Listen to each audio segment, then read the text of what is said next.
Exemple allemand, un sondage cette semaine est paru dans Le Monde et c'est un sondage qui a été fait des deux côtés du Rhin sur la perception de l'islam dans nos deux sociétés. De fortes similitudes, notamment 40% des interrogés en Allemagne et en France à peu près, qui estiment que l'islam est une menace pour leur identité, 40% que les musulmans sont trop différents pour pouvoir s'intégrer et que l'islam... 67%.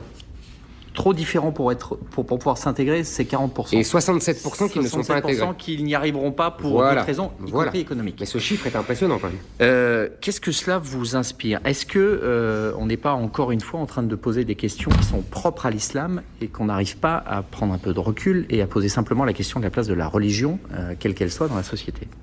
Ah, je pense pas du tout. Non, il se pose la question, il faut arrêter on en a parlé déjà ici 10 fois. Il ne se pose pas la question de la religion dans la société. Il se pose la question de l'islam dans une société laïque et dans une société française.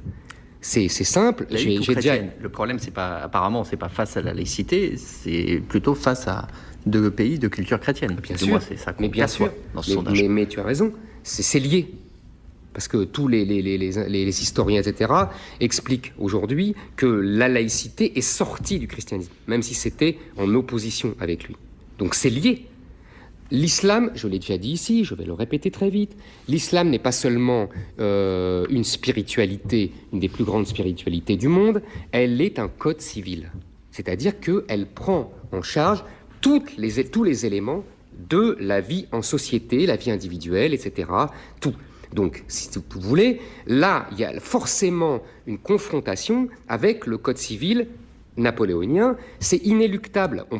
Alors, en plus, depuis, si vous voulez, auparavant, pendant des siècles, la société française a intégré les cultures étrangères, les étrangers plutôt, sans intégrer les cultures étrangères. C'est-à-dire qu'on demandait aux étrangers de s'assimiler à la culture française et de prendre pour elles-mêmes cette culture française. Aujourd'hui, depuis une trentaine d'années, nous avons la théorie, il y a des gens qui refusent ce parcours initiatique, intégration-assimilation, au nom du dialogue des cultures, au nom de l'égalité des cultures, les cultures devant discuter entre elles, devant négocier, etc.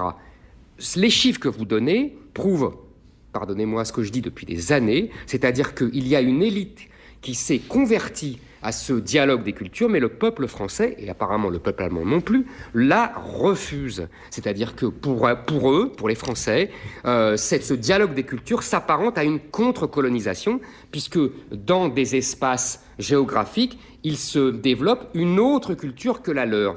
Donc c'est tout.